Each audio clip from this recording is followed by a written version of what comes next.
നമസ്കാരം, എല്ലാവർക്കും സ്വാഗതം ഫലദീപികയിലേക്ക്. ഇന്നത്തെ നമ്മുടെ ജ്യോതിഷ പ്രോഗ്രാം മീനം രാശിക്കാർക്ക് വേണ്ടിയുള്ള വളരെ സവിശേഷവും പ്രധാനപ്പെട്ടതുമാണ്. 2026 എന്ന വർഷത്തിന്റെ പകുതി കാലം ഇപ്പോൾ കടന്നുപോയിരിക്കുന്നു. എന്നാൽ ഇന്ന് നമ്മൾ വിശദമായി ചർച്ച ചെയ്യാൻ പോകുന്നത് 2026 ജൂലൈ മാസം മുതൽ ഡിസംബർ മാസം വരെയുള്ള ശേഷിക്കുന്ന 6 മാസ കാലയളവിനെ കുറിച്ചാണ്. ഈ വരാൻ പോകുന്ന പകുതി വർഷം നിങ്ങളുടെ ജീവിതത്തിൽ എങ്ങനെയുള്ള സ്വാധീനമായിരിക്കും ചെലുത്തുക, എന്തൊക്കെ പ്രധാന മാറ്റങ്ങളാണ് സംഭവിക്കാൻ പോകുന്നത് എന്ന് നമുക്ക് നോക്കാം. മീനം രാശിക്കാരുടെ അധിപനായ വ്യാഴം നിങ്ങളുടെ 5ാം ഭാവത്തിൽ ഉച്ചസ്ഥനായി നിൽക്കുന്നു. കൂടെ ശുക്രനും ബുധനും ഒരുമിച്ച് നിൽക്കുന്നു. നിങ്ങളുടെ 4ാം ഭാവത്തിൽ സൂര്യനും 3ാം ഭാവത്തിൽ ചൊവ്വയും സ്ഥിതി ചെയ്യുന്നു. 6ാം ഭാവത്തിൽ കേതുവും നേരെ വിപരീതമായി 12ാം ഭാവത്തിൽ രാഹുവുമുണ്ട്. നിങ്ങളുടെ ജന്മരാശിയിൽ ശനിയും സ്ഥിതി ചെയ്യുന്നു. ശനി ഇപ്പോൾ നിങ്ങളുടെ ജന്മരാശിയിലാണ് നിലകൊള്ളുന്നത്. വരുന്ന 2027 ജൂൺ മാസം വരെ, അതായത് കൃത്യമായി പറഞ്ഞാൽ 2027 ജൂൺ 4-ാം തീയതി വരെ ശനി നിങ്ങളുടെ 1ാം ഭാവത്തിൽ തന്നെ തുടരും. അതുവരെ നിങ്ങളുടെ 7.5 ശനി കാലഘട്ടത്തിന്റെ ഏറ്റവും കാഠിന്യമേറിയ 2ാം ഘട്ടമായിരിക്കും, അതായത് ജന്മശനിയായിരിക്കും നടക്കുന്നത്. 2027 ജൂൺ 4-ന് ശേഷമായിരിക്കും 7.5 ശനിയുടെ അവസാന ഘട്ടം ആരംഭിക്കുന്നത്. അപ്പോൾ ശനി 1ാം ഭാവത്തിൽ തുടരുന്ന അല്ലെങ്കിൽ ജന്മരാശിയിൽ തുടരുന്ന ഈ കാലമത്രയും മീനം രാശിക്കാർക്ക് നീണ്ട 30 വർഷങ്ങൾക്ക് ശേഷം നിങ്ങളുടെ മനസ്സിനെ ഏറ്റവും കൂടുതൽ ആശയക്കുഴപ്പത്തിലാക്കുന്ന അവസ്ഥകൾ നേരിടേണ്ടി വരും. ഈ ജന്മശനിക്കാലം നിങ്ങളിൽ അനാവശ്യമായ അമിത ചിന്തകൾ ഉണ്ടാക്കും. ജ്യോതിഷപരമായി ശനി എന്നാൽ മന്ദഗതിയിലുള്ളതും അല്പം ദുഃഖം നൽകുന്നതുമായ ഗ്രഹമാണ്. മനസ്സിന്റെ കാരകനായ ചന്ദ്രന്റെ രാശിയിൽ ശനി വന്നു നിൽക്കുമ്പോൾ സ്വാഭാവികമായും മനസ്സെപ്പോഴും നെഗറ്റീവ് ചിന്തകളിലേക്ക് വഴിമാറും. നിങ്ങളെപ്പോഴും എന്തെങ്കിലുമൊക്കെ ഓർത്ത് വ്യാകുലപ്പെട്ടുകൊണ്ടിരിക്കും.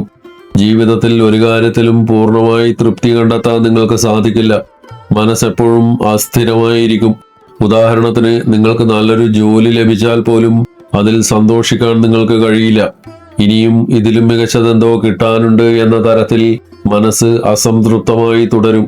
ശനിയുടെ ഈ സ്വാധീനം കാരണം വിലപിടിപ്പുള്ള എന്ത് വസ്തുക്കൾ വാങ്ങിയാലും ഇതിലും നന്നാവാമായിരുന്നു, എനിക്കിതിൽ വലിയ സന്തോഷമൊന്നും തോന്നുന്നില്ല എന്ന ചിന്ത നിങ്ങളെ അലട്ടും. ഒരു കാര്യത്തിലും പൂർണ്ണമായ ആനന്ദം ആസ്വദിക്കാൻ ശനി അനുവദിക്കില്ല. നല്ലൊരു റിലേഷൻഷിപ്പ് ജീവിതത്തിൽ ഉണ്ടായാൽ പോലും പങ്കാളിയോട് എപ്പോഴും എന്തെങ്കിലുമൊക്കെ പരാതികളും സംശയങ്ങളും വെച്ച് പുലർത്താൻ ഈ ഗ്രഹനില കാരണമാകും. മറ്റൊരു പ്രധാനപ്പെട്ട കാര്യം, ചന്ദ്രൻ ജ്യോതിഷത്തിൽ മനസ്സിന്റെ മാത്രമല്ല അമ്മയുടെയും കൂടി കാരകനാണ്. അതുകൊണ്ട് ചന്ദ്രന്റെ രാശിയിൽ ശനി നിൽക്കുന്ന ഈ സമയം നിങ്ങളുടെ അമ്മയുടെ ആരോഗ്യകാര്യങ്ങളിൽ ചെറിയ രീതിയിലുള്ള ബുദ്ധിമുട്ടുകൾക്ക് സാധ്യതയുണ്ട്. അമ്മയ്ക്ക് സന്ധിവേദനകൾ, ശാരീരിക അസ്വസ്ഥതകൾ, മാനസികമായ ആശങ്കകൾ, അനാവശ്യ ഭയം എന്നിവയുണ്ടാകാം. അവർ യാത്രകൾ ചെയ്യുമ്പോൾ കൂടുതൽ ശ്രദ്ധിക്കേണ്ടതുണ്ട്. കഴിഞ്ഞ 2025 മാർച്ച് മാസത്തിന് ശേഷം നിങ്ങളുടെ അമ്മയുടെ ആരോഗ്യസ്ഥിതി മോശമാവുകയും അവരെയും കൊണ്ട് നിങ്ങൾക്ക് ഹോസ്പിറ്റലിലോ ഡോക്ടറുടെയോ അടുത്തോ പോകേണ്ടി വരികയോ ചെയ്തിട്ടുണ്ടാകും. അല്ലെങ്കിൽ അവർക്ക് മാനസികമായി വലിയ ടെൻഷനുകൾ ഉണ്ടാകുന്നുണ്ടാകും. ഇതോടൊപ്പം തന്നെ മീനം രാശിക്കാരായ നിങ്ങളും വരുന്ന 2027 ജൂൺ 4 വരെ അനാവശ്യ കാര്യങ്ങളെക്കുറിച്ച് അമിതമായി ചിന്തിക്കുന്നത് ഒഴിവാക്കണം. നിങ്ങളുടെ കുടുംബ ബന്ധങ്ങളിൽ പരമാവധി ക്ഷമയോടും നിയന്ത്രണത്തോടും കൂടി പെരുമാറാൻ ശ്രദ്ധിക്കണം. ചൊവ്വ ഇപ്പോൾ നിങ്ങളുടെ 3ാം ഭാവത്തിലാണ് സ്ഥിതി ചെയ്യുന്നത്. ചൊവ്വ നിങ്ങളുടെ ഭാഗ്യാധിപൻ കൂടിയാണ്. അതുകൊണ്ട് തന്നെ നിങ്ങളുടെ ജീവിതത്തെ നിയന്ത്രിക്കുന്ന ഏറ്റവും പ്രധാനപ്പെട്ട ഗ്രഹമാണ് ചൊവ്വ. ഈ ചൊവ്വ വരും ദിവസങ്ങളിൽ, അതായത് ഓഗസ്റ്റ് 3-ാം തീയതിയോടെ നിങ്ങളുടെ 4ാം ഭാവത്തിലേക്ക് പ്രവേശിക്കും. ഓഗസ്റ്റ് 3 മുതൽ സെപ്റ്റംബർ 19 വരെയുള്ള കാലയളവിൽ ചൊവ്വ 4ാം ഭാവത്തിൽ തുടരും. ജ്യോതിഷത്തിൽ ഭാഗ്യാധിപനും ത്രികോണാധിപനുമായ ഗ്രഹം കേന്ദ്രസ്ഥാനത്ത് വരുന്നത് കേന്ദ്ര ത്രികോണ രാജയോഗമെന്ന വളരെ ശ്രേഷ്ഠമായ ഒരു യോഗമായിട്ടാണ് കണക്കാക്കുന്നത്. ഈ സമയത്ത് ഭാഗ്യത്തിന്റെ അനുകൂലമായ കണക്ഷൻ നിങ്ങളുടെ 10ാം ഭാവത്തിലും 11ാം ഭാവത്തിലും ഒരേ സമയം ഉണ്ടാകും.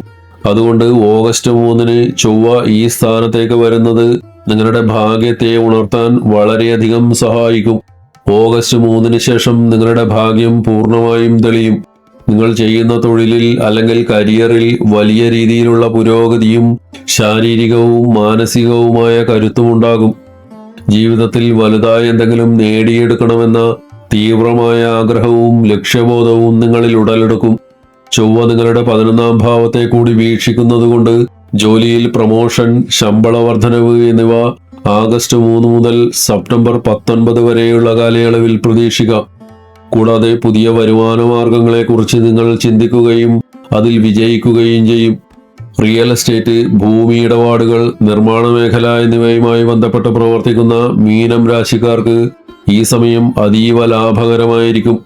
പുതിയ വീട് വെക്കാൻ ആഗ്രഹിക്കുന്നവർക്ക് അതിനുള്ള ജോലികൾ ആരംഭിക്കാനും വസ്തുവകകൾ ലാഭകരമായി വാങ്ങാനും സാധിക്കും. ഇതിനുശേഷം സെപ്റ്റംബർ 19 മുതൽ നവംബർ 13 വരെ ചൊവ്വ നിങ്ങളുടെ 5ാം ഭാവത്തിലേക്ക് മാറും. ധനാധിപനും ഭാഗ്യാധിപനുമായ ചൊവ്വ 5ാം ഭാവത്തിലേക്ക് വരുന്നത് സാമ്പത്തികമായി വലിയ നേട്ടങ്ങൾ കൊണ്ടുവരും. ചൊവ്വ നിങ്ങളുടെ 5ാം ഭാവത്തിൽ നിന്ന് 12ാം ഭാവത്തെ വീക്ഷിക്കുന്നതിനാൽ ഈ കാലയളവിൽ നിങ്ങൾക്ക് ചില ദൂരയാത്രകൾ ചെയ്യേണ്ടി വരികയും അതുവഴി ഭാഗ്യം അനുകൂലമാവുകയും ചെയ്യും. ഓഗസ്റ്റ് 3 ശേഷം ധനാധിപനായ ചൊവ്വയുടെ ദൃഷ്ടി നിങ്ങളുടെ ലാഭസ്ഥാനത്ത് പതിക്കുന്നതുകൊണ്ട് സാമ്പത്തിക ലാഭങ്ങളും ബിസിനസ്സിൽ പുരോഗതിയും മീനം രാശിക്കാർക്ക് അനുഭവപ്പെടും. നിങ്ങളുടെ വിദ്യാഭ്യാസത്തെയും ബുദ്ധിയെയും സൂചിപ്പിക്കുന്ന 5ാം ഭാവത്തിൽ ഇപ്പോൾ ദേവഗുരുവായ വ്യാഴം ഉച്ചസ്ഥിതിയിൽ വന്നു നിൽക്കുകയാണ്. ജ്യോതിഷത്തിൽ ഇത് വളരെ അപൂർവവും ശ്രേഷ്ഠവുമായ ഒരു ഗ്രഹസ്ഥിതിയാണ്. വ്യാഴം 5ാം ഭാവത്തിൽ നിൽക്കുന്നത് നിങ്ങളുടെ ഉപരിപഠനത്തെയും മത്സര പരീക്ഷകൾക്കും വളരെ വലിയ രീതിയിൽ അനുകൂല ഫലങ്ങൾ നൽകും. പഠനത്തിൽ പുതിയ ലക്ഷ്യങ്ങൾ വയ്ക്കാനും ഉയർന്ന വിജയം കൈവരിക്കാനും ഇത് സഹായിക്കും.